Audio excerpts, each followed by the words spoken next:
Hello students, welcome to my YouTube channel maths में DG. और आज हम करेंगे क्लास 9th का चैप्टर 7 ट्राइंगल्स। इस क्लास में हम जो 10th ट्राइंगल है इसके बारे में जो मेन चीज करेंगे वो है कॉन्ग्रुएंसी। क्या? कॉन्ग्रुएंसी।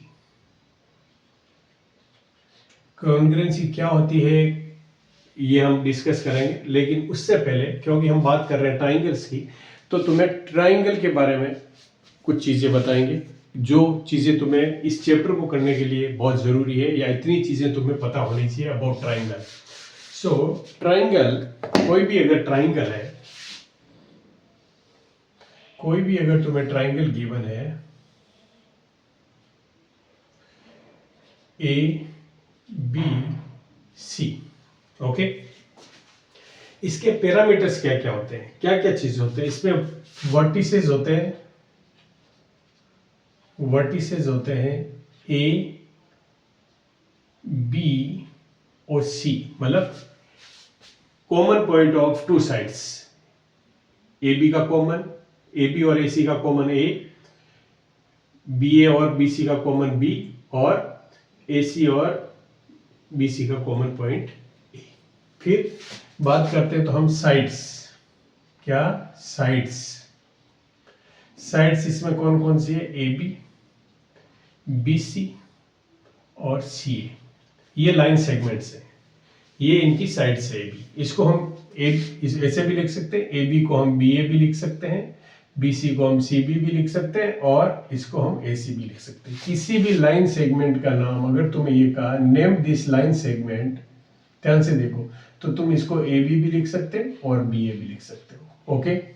सिमिलरली अगर तुम्हें कहा जाए किसी एंगल का नाम,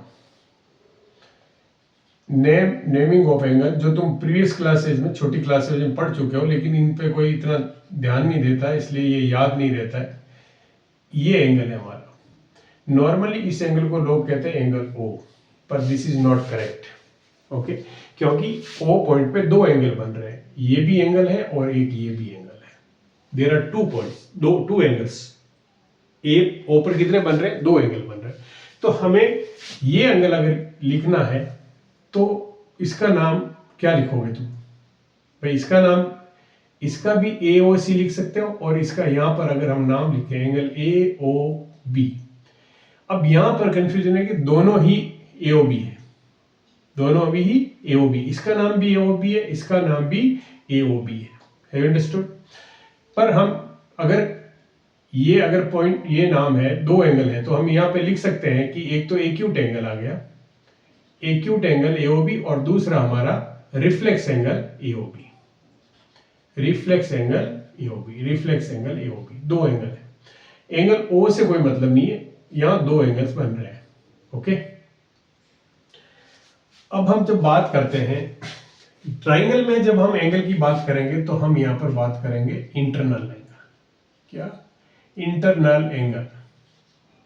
इंटरनल एंगल की बात करेंगे। जब भी हम बात करेंगे तो इंटरनल एंगल की, इंटरनल एंगल का मतलब देखो, ये एंगल है, ए पर ये एंगल भी बन रहा है और ये भी बन रहा है, बी पर ये एंगल भी बन रहा है और ये भी बन रहा है, सी पर ये एंगल भी बन रहा है और एक ये एंगल भी बन रहा है। पर हम इंटरनल की बात करें तो इंटरनल एंगल ये है जो अंदर की साइड है ट्राइंगल। ओके। तो इंटरनल एंगल्स की जो नाम लिखते हैं हम, नॉर्मली हम कहते हैं this is angle A, this is angle B, this is angle C. ठीक है, एंगल ए, एंगल बी और एंगल सी। ठीक है।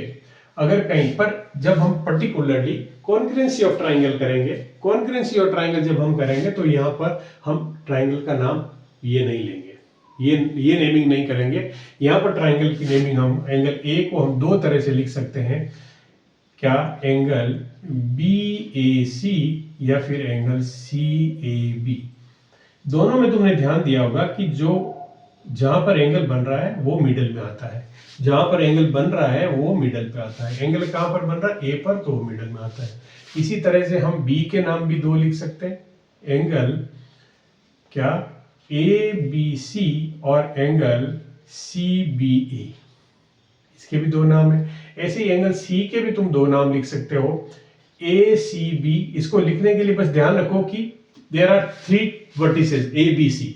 जब हम एंगल सी को लिखना चाह रहे हैं तो सी बीच में होना चाहिए, एंगल देखो, मैं सी बीच में लिखूंगा, पहले मैंने ए इधर लिख दिया तो इस बार बी इधर लिख दूंगा तो बी ए सी। इस तरह से हम ये इंटरनल एंगल्स की बात करेंगे। और इंटरनल एंगल्स के नाम तुम्हें ये नहीं लिखने, अब ये नहीं लिखने हैं, ये नहीं लिखने हैं, ये नहीं लिखने। ओके, ये इनमें से कोई भी तुम नाम लिख सकते हो। ओके, तो हम there are 3 sides, 3 angles and 3 vertices. ये है हमारा ट्राइंगल। ये तो ट्राइंगल क्या होता है, ट्राइंगल में क्या क्या चीजें पैरामीटर्स होते हैं, ये है। कुछ ट्राइंगल की प्रॉपर्टीज है जो तुम्हें आनी चाहिए।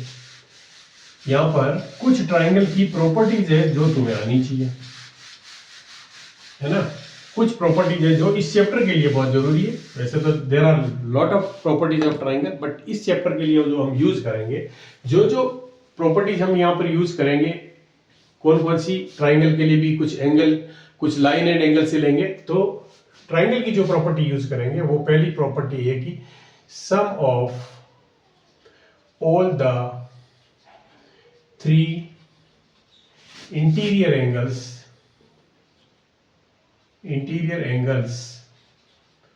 Of a triangle equals to 180 degree. मतलब ये हुआ कि अगर हमारा ये ट्राइंगल है, ओके, और इसके 3 एंगल है ए बी सी, मैं इसको नाम दे रहा हूं 1 2 3, 1 2 3, ओके। तो angle 1 plus angle 2 plus angle 3 is equals to 180। ये प्रॉपर्टी हम यूज करेंगे। Sum of all the 3 angles of triangle is 180 degree. इसको यूज कैसे करें ये भी बता देता हूं मैं, कि अगर हमें 2 एंगल गिवन होंगे, एंगल 1 और एंगल 2 गिवन है, तो हमें एंगल 3 निकालना होगा। तो हम क्या करेंगे, plus angle 3 is equals to 180 degree. ये हमें दोनों गिवन है तो 180 में से इनका सम माइनस कर देंगे, एंगल 1 प्लस एंगल 2, और इस तरह से हमें एंगल 3, कोई भी 2 एंगल दिए हुए तो हम 3rd एंगल फाइंड कर सकते हैं। Have you understood? कोई भी 2 एंगल दिए तो हम 3rd एंगल फाइंड कर सकते हैं, या फिर कोई 2 एंगल भी दे सकता है। कभी कभी 2 एंगल इक्वल हो, कभी कभी जैसे ये दोनों एंगल इक्वल है तो फिर हमें मतलब कहने का मतलब है कि 2 एंगल तुम्हें नॉन होंगे, वो कैसे होंगे वो अलग बात है, बट 2 एंगल अगर नॉन है तो 3rd you can find out. इस में हम इसको यूज करेंगे। ये प्रॉपर्टी कहाँ यूज करनी, to find the 3rd angle, okay. चलो, इसके बाद हम बात करते हैं क्या, किसी भी ट्राइंगल में दूसरी प्रॉपर्टी, इन ए ट्राइंगल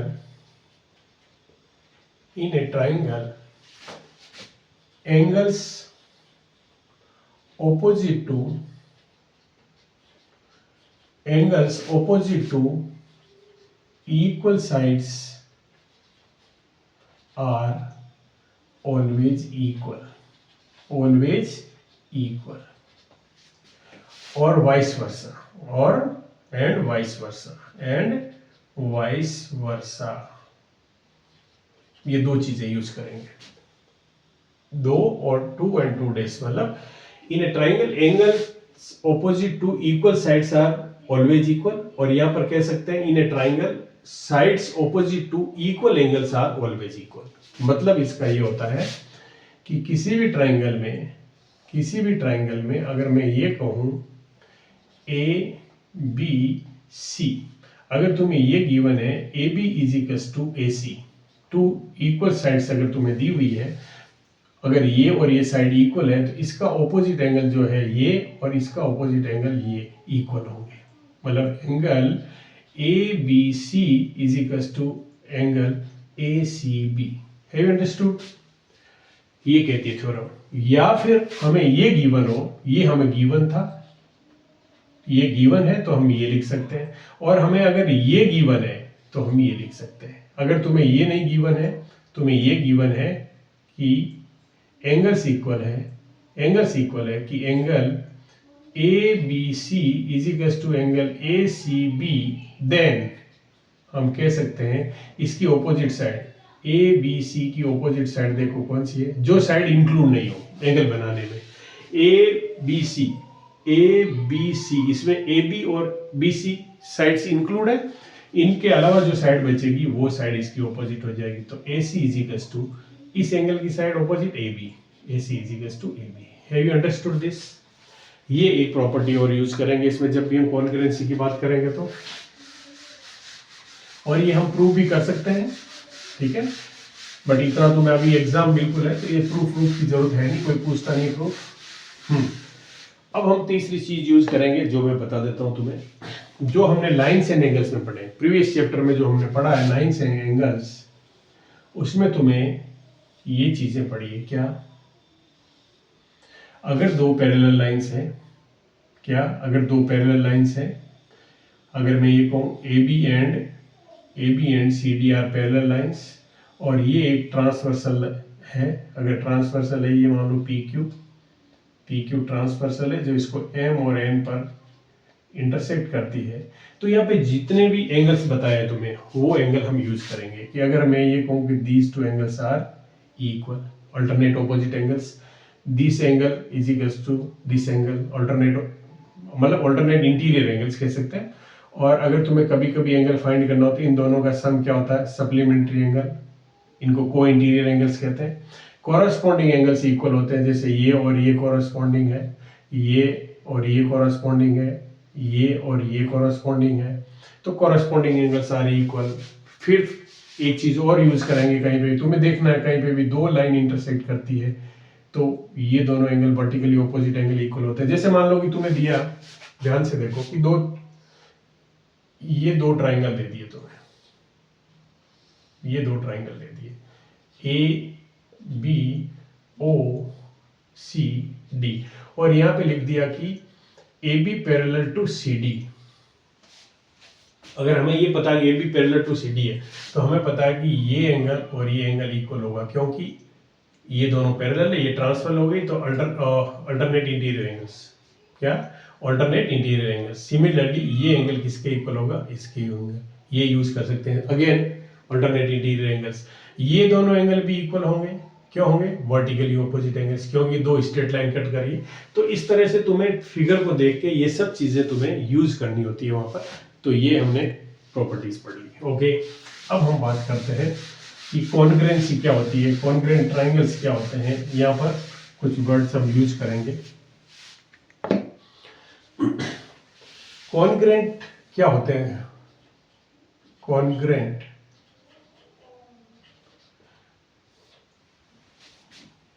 जब भी हम दो फिगर की बात करेंगे कॉन्ग्रुएंट, तो इसका मतलब उसमें दो चीजें होती है।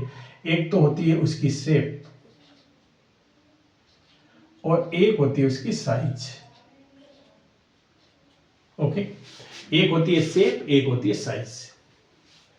अगर दो चीजों की शेप एक जैसी है, मान लो ये मैं बात करूं, अगर ये मैं कहूं ट्राइंगल है और ये मैं कहूं अगर स्क्वायर है, तो इनके बीच में कॉन्ग्रुएंट नाम की कोई चीज नहीं हो सकती है, क्योंकि शेप आर डिफरेंट। हम जब ये शेप सेम होगी तब हम साइज पे जाएंगे, बट पहले से शेप अगर तुम्हारी डिफरेंट है, इसका मतलब देयर इज नो कॉन्ग्रुएंसी, इनके बीच में कोई कॉन्ग्रुएंसी नहीं हो सकती, ये कभी कॉन्ग्रुएंट नहीं हो सकता है। क्योंकि दो चीजों को कॉन्ग्रुएंट होने के लिए, दो या दो से ज्यादा चीजों को कॉन्ग्रुएंट होने के लिए सबसे पहला होता है कि उनकी shape should be same, shape same होनी चाहिए। ट्राइंगल है तो ट्राइंगल होना चाहिए, सर्किल है तो सर्किल होना चाहिए, स्क्वायर है तो स्क्वायर होना चाहिए। Have you understood this? पहली बात ये हो गई। फिर दूसरा हम करते हैं साइज की बात। शेप अगर मैं ये कहता हूं कि हमने यहां पर एक और ले लिया ट्राइंगल,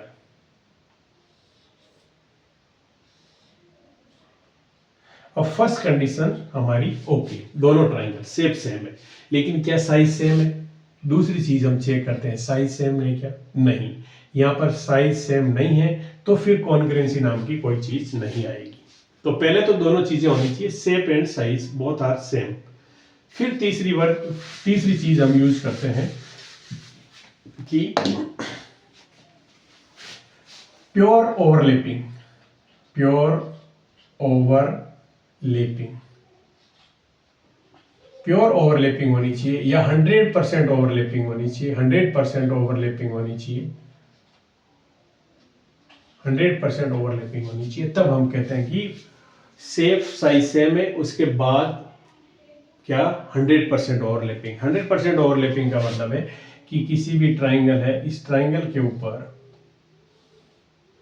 मैं दूसरा ट्राइंगल रखूं इस तरह से, ये मेरा ट्राइंगल है ए बी सी, और मैं एक दूसरा ट्राइंगल इसके ऊपर इस तरह से रखूं पी क्यू आर को, पी क्यू आर को इस तरह से रखूं कि पी क्यू आर को, तो ये अगर मैं ऊपर से पी क्यू आर की तरफ से देखता हूं तो मुझे एबीसी का कोई पार्ट अलग से दिखाई नहीं देना चाहिए।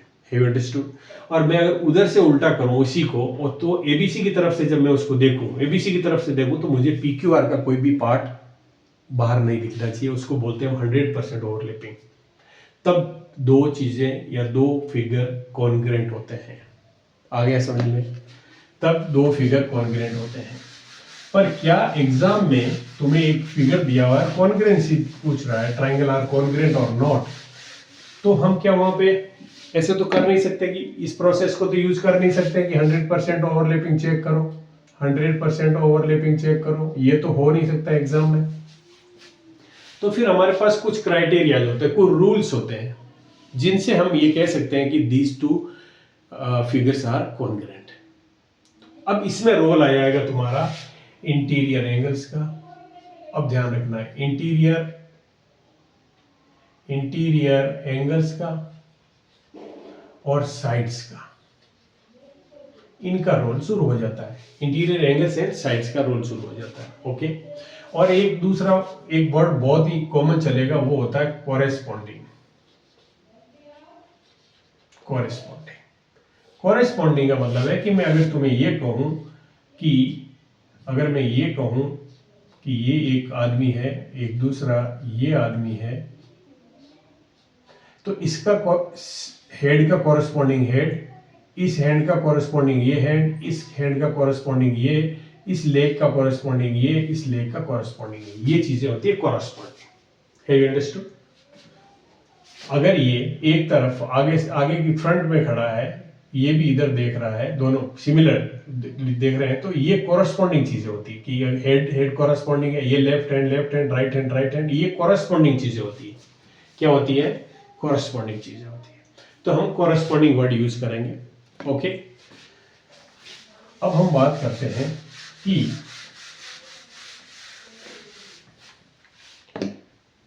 क्या क्राइटेरिया होगा। क्राइटेरिया क्या होते हैं? हमारे पास 6 पैरामीटर्स है, 6 पैरामीटर्स है, उसमें से 3 हमारे पास क्या है? 3 हमारे पास एंगल्स है और 3 हमारे पास साइड्स है। 3 हमारे पास साइड्स है। ध्यान से सुनना। तो टोटल हमारे पास 6 है। ओके। तो इन 6 में से 6 कॉम्बिनेशन है, मतलब 2 ट्राइंगल अगर हम लेते हैं तो 3 एंगल होते हैं। जैसे मान लो ट्राइंगल हमने लिया, एक ट्राइंगल हमने लिया एबीसी, मतलब 6 कॉम्बिनेशन है हमारे पास। क्या 2 ट्राइंगल लिए तुमने, एक ट्राइंगल लिया ए बी सी और एक लिया तुमने P Q R. P Q R, ध्यान से देखना। अगर मैं कहूं इसका ये एंगल 1, इसका ये एंगल 2, इसका एंगल ये 3, मैंने यहाँ पे नाम दिया, यहाँ पे मैंने एंगल 4 दे दिया, इसका नाम 5 दे दिया, इसका नाम 6 दे दिया। मैं बार बार टाइम वेस्ट नहीं करूंगा, एंगल का पूरा नाम लिखना पड़ता है, और ए बी सी ये प्रैक्टिस हम नहीं करेंगे।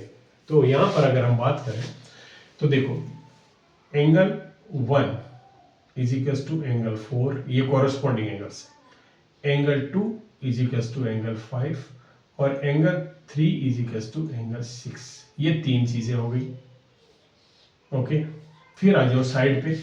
तो इसकी ए बी साइड इसकी पी क्यू के बराबर होनी चाहिए, और कॉरेस्पॉन्डिंग की बात कर रहे हैं। और ये बी सी इसकी है वो इसके क्यू आर के बराबर होनी चाहिए, और इसकी ए सी जो है वो उसके पी आर के बराबर होनी चाहिए। ये 3 चीजें और है हमारे पास। अगर 2 ट्राइंगल कॉन्ग्रेंट है तो ये सब चीजें वहां पर होती है। अगर एक ट्राइंगल इसके ऊपर ओवरलैपिंग कराओगे तो देखो, एंगल 1 और एंगल 4 इक्वल हो जाएंगे, एंगल 2 और एंगल 5 इक्वल हो जाएंगे, एंगल 3 और एंगल 6 इक्वल हो जाएंगे, और ये ए बी है वो बिल्कुल पी क्यू के बराबर होगी, बी सी है वो बिल्कुल क्यू आर के बराबर होगी, ए सी है वो बिल्कुल पी आर के बराबर होगी। ये 6 चीजें होती है। अब हमें 2 ट्राइंगल को कॉन्ग्रेंट प्रूव करने के लिए हमें मिनिमम 3 चीजें इक्वल चाहिए। मिनिमम 3 चीजें, 3 इनमें से 6 में से 3 क्वांटिटीज इक्वल चाहिए, शुड बी इक्वल। अगर हमें इतना इक्वल मिल जाता है तो देन वी कैन से कि कॉन्ग्रुएंट है, पर ऐसा नहीं, एट रैंडम नहीं है कि कोई भी तीन चीजें वो इक्वल कर ली। उसके कुछ रूल्स हैं, वो रूल मैं देख लो बताता हूं। साइड एंगल साइड पहला, दूसरा एंगल साइड एंगल, तीसरा कहते हैं एंगल एंगल साइड, पर मैं इसको कहता हूं कि ये दोनों सेम है, क्योंकि ट्राइंगल में अगर दो एंगल इक्वल है तो थर्ड ऑटोमेटिक इक्वल होता है। नहीं समझ रहे?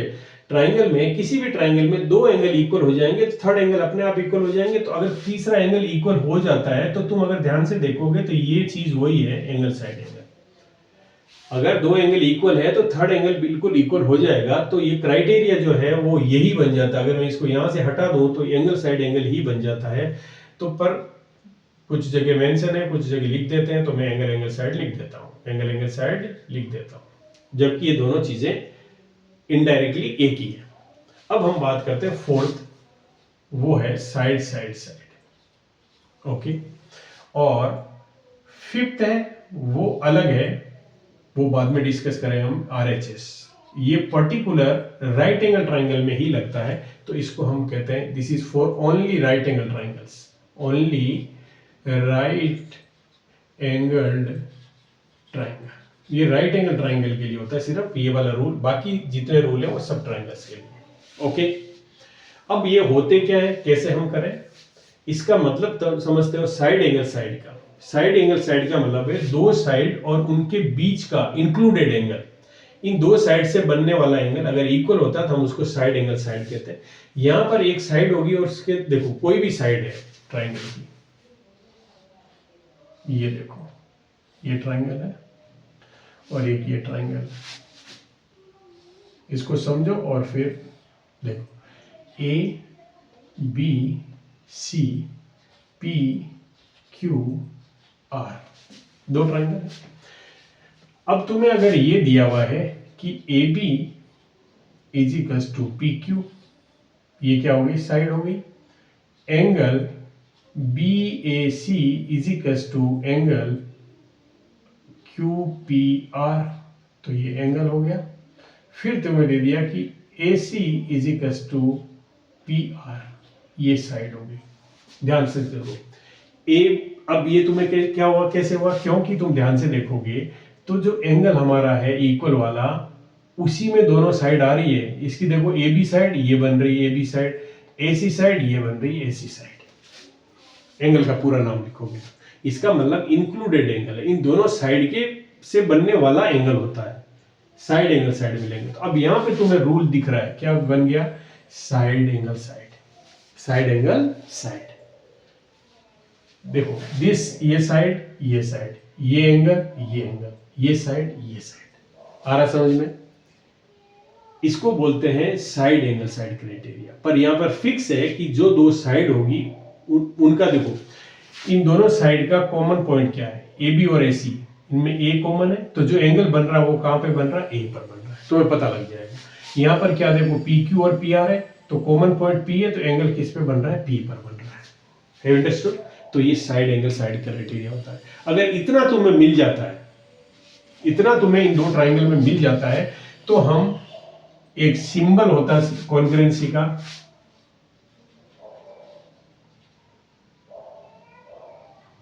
कॉन्ग्रुएंसी सिंबल होता है यहां पर, ये कॉन्ग्रुएंसी का सिंबल होता है, ये कॉन्ग्रुएंसी का सिंबल होता है। कॉन्ग्रुएंसी हम बार बार नहीं लिखेंगे, हम ये सिंबल यूज करेंगे। तो अगर यहां पर दिया हुआ है तो तुम्हें स्टेटमेंट ऐसे लिखना पड़ेगा, इन triangle ABC and triangle PQR, ये सब है, ये गिवन है, ये गिवन है, या हमें कहीं से मिल रहा है तो हम यहाँ लिखेंगे गिवन। हमारे पास है ये सब चीजें, हमारे पास है, हमारे पास गिवन है या कहीं से हमने निकाली है, बट ये चीजें हमारे पास, हम लिख लेते हैं। तो फिर हम लिखते हैं यहाँ पर, then triangle ABC is congruent to triangle PQR, और यहां पर लिखोगे by side angle side criteria, side angle side rule, जो भी तुम्हें लिखना है लिख सकते हो, तुम ये लिख सकते हो, ये लिख सकते हो, इसमें कोई बड़ी बात नहीं। साइड एंगल साइड रूल, इतना तुमने लिख दिया। पर मैंने पहले ही बता दिया था कि दो ट्राइंगल अगर कॉन्ग्रुएंट होते हैं तो ये 6 के 6 पैरामीटर्स इक्वल होते हैं। यहां हमें कितने पैरामीटर इक्वल लिए? 3। अब तुम्हें किसी एक को पूछा उसने तो उस पैरामीटर, अब बाकी के 3 पैरामीटर इक्वल होंगे। क्यों? क्योंकि कॉरस्पॉन्डिंग पार्ट्स ऑफ, ये क्या है? कॉरस्पॉन्डिंग पार्ट्स, ये सब पार्ट्स है ट्राइंगल के, और ये कॉरस्पॉन्डिंग पार्ट है। 1 का 4, 2 का 5, 3 का 6, AB का PQ, BC का QR, AC का, ये सब क्या है? कॉरेस्पॉन्डिंग पार्ट्स, ठीक है। और congruent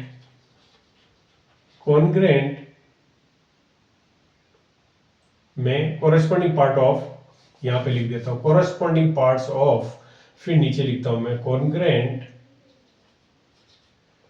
congruent triangles are equal, और इसकी शॉर्ट फॉर्म यूज करते हैं हम CPCT.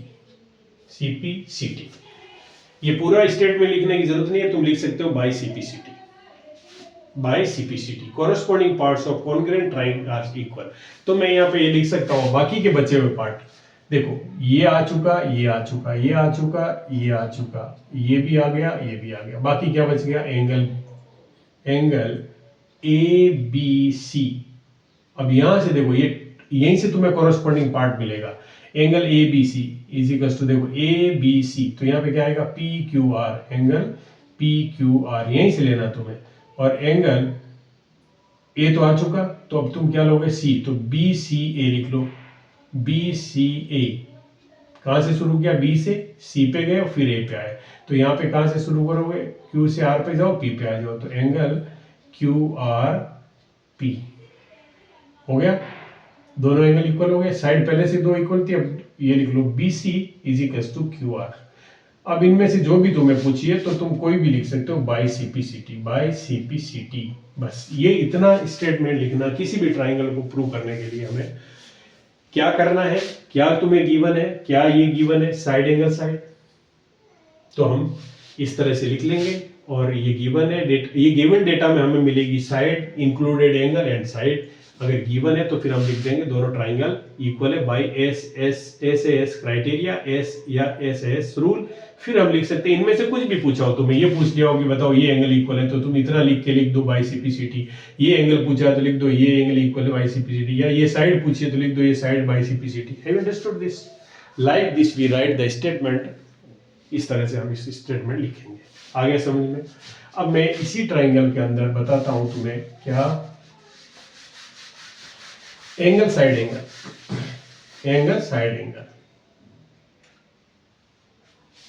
Okay. Angle side angle को कैसे लिखते हैं? देखो एंगल साइड एंगल, किसी भी साइड पे दो एंगल बनते हैं, किसी साइड के दो एंड होते हैं, दो एंगल बनते हैं, तो वो कॉरेस्पॉन्डिंग एंगल ही होने चाहिए। आगे समझ में? पर मैं ये कहता हूं तुम्हें कि मैं इसका एंगल ये नहीं दिया तुम्हें इक्वल, और दे दिया कि ये दोनों इक्वल है।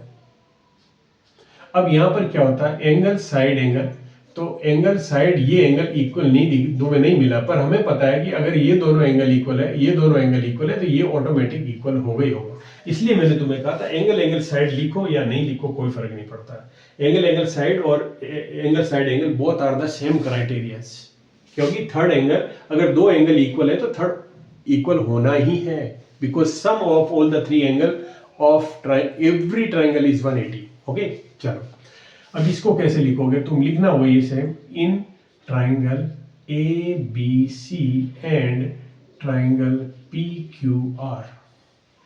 ओके, इसकी कौन सी साइड है हमें लिखना? क्या देखो, एंगल साइड एंगल, तो तुम लिखोगे angle BAC is equal to angle QPR। AB is equal to PQ, ये भी गिवन है हमें। और फिर angle ABC is equal to angle PQR। देखो ये एंगल है, ये साइड है और ये एंगल है, इसी साइड पे बने हुए। देखो यहाँ पे देखो, ये Q पे एंगल बना है और ये P पे एंगल बना है, ये B पे एंगल बना है, ये A पे एंगल बना है। तो इसी साइड के दोनों एंड्स पे बने हुए एंगल है और ये भी इस साइड के दोनों एंड्स पे बने हुए एंगल है, ये ध्यान रखना है तुम्हें, तभी हम इसको angle side angle criteria use कर सकते हैं। अब हम लिखेंगे triangle ABC is concurrent to triangle PQR by angle side angle criteria. Have you understood this? आ गया समझ में? आ गया समझ में? चलो इसके बाद हम बात करते हैं क्या, अब तुम्हें कोई बाकी के कितने पार्ट बच गए? 3 पार्ट आ गए, मतलब 2 एंगल आ गए, 1 साइड आ गई। तो तीसरा हम लिखेंगे angle ACB is equal to angle PRQ।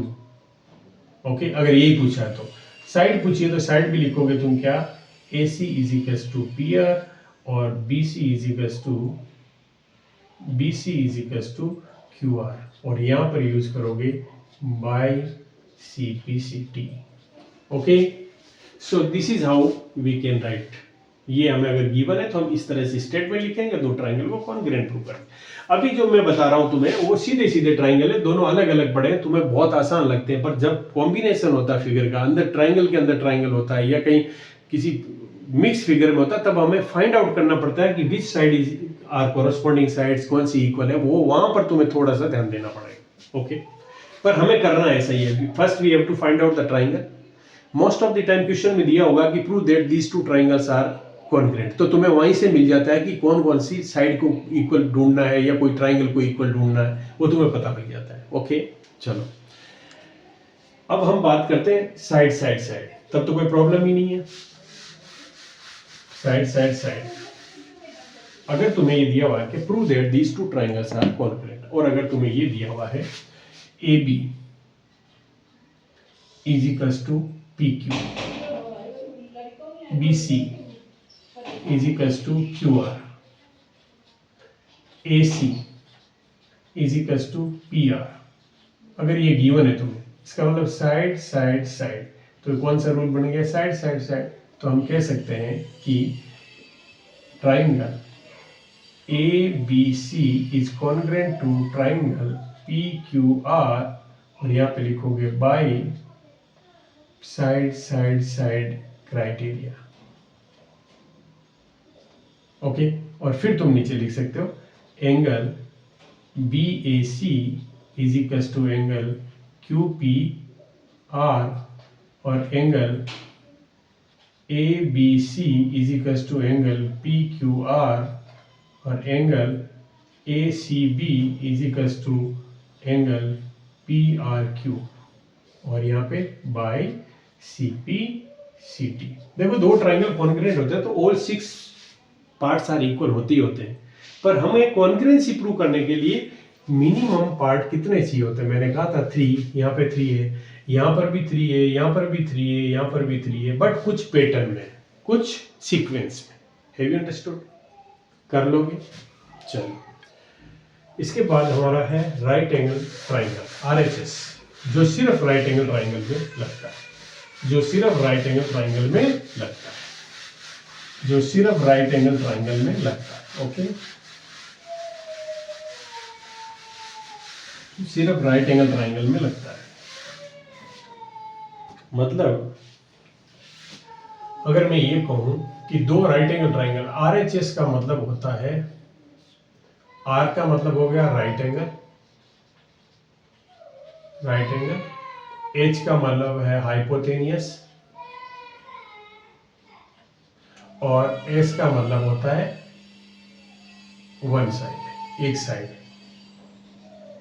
Other than hypotenuse या अदर साइड, हाइपोटेनियस नहीं, अदर साइड। इसका मतलब राइट एंगल हो गया, तो देखो राइट एंगल हो गया, अब इसमें ये नहीं है, ये एंगल जो है वो जरूरी नहीं है कि दोनों साइड के इंक्लूडेड हो एंगल, ये ध्यान रखना है। क्या यहाँ पर साइड एंगल साइड भी लग सकता है? अगर मैं ये कहूं, तुम्हें ध्यान से देखना, अगर मैं कहूं तुम्हें ये देखो, इसको लगाने के लिए थोड़ा सा दिमाग भी लगाना होता है, थोड़ा ध्यान भी रखना होता है। अगर मैं ये कहूं दो ट्राइंगल हमें दिए हुए हैं ABC और यहाँ पर PQR, और यहाँ पर 90 डिग्री एंगल है, यहाँ पे भी 90 डिग्री एंगल है, ध्यान से देखना। ये तुम्हें दिया हुआ है 2 और ये तुम्हें दिया हुआ है 4, ये भी तुम्हें 2 दिया हुआ है, ये तुम्हें 4 दिया हुआ है। तो यहाँ पर तुम RHS लगाने की तुम्हें जरूरत नहीं है। यहाँ पर तुम साइड एंगल साइड लगा सकते हो, क्योंकि ये एंगल तो 90 का है ना। तो यहाँ पर तुम साइड एंगल साइड लगाना प्रीफर करेंगे, क्योंकि इसमें हाइपोटेनियस तुम्हारे पास गिवन नहीं है। या तो तुम फाइंड करो वो जो इक्वली होगी, बट वो फाइंड करनी पड़ती है।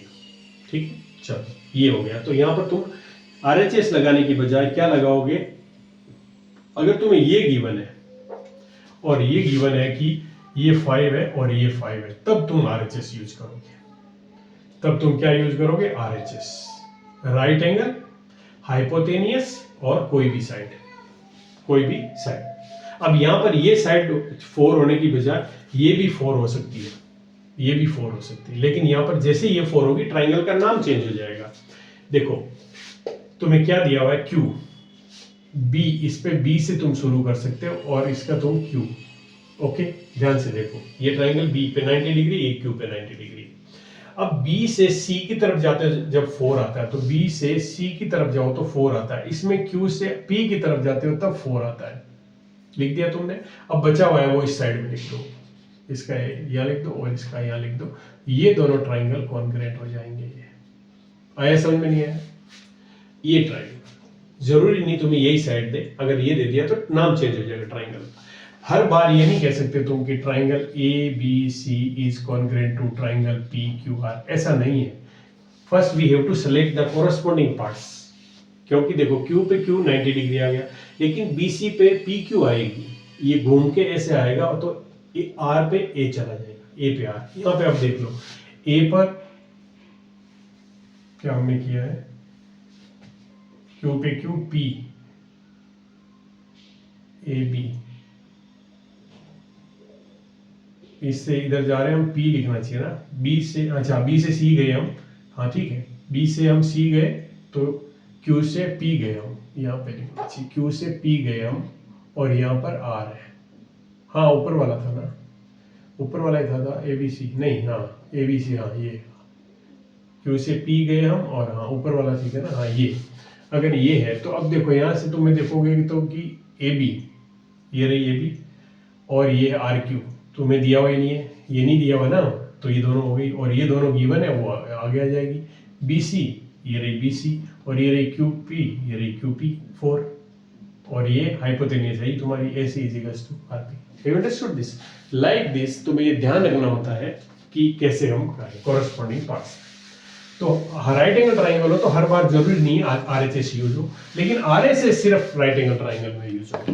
क्या ये ओनली राइट एंगल्स में यूज होता है, राइट एंगल ट्राइंगल्स में यूज होता है, पर राइट एंगल ट्राइंगल में इसका यूज होना जरूरी नहीं है, डिपेंड करता है। ठीक है, RHS रूल कहाँ लगेगा, ओनली राइट एंगल ट्राइंगल में, लेकिन राइट एंगल ट्राइंगल में RHS लगना जरूरी नहीं होता है। Understood this? चलो, तो ये जितने भी कंसेप्ट हमने करे हैं दिस और अबाउट दिस, इसमें एक चीज और रह गई तुम्हारी, जो है पाइथागोरस थ्योरम।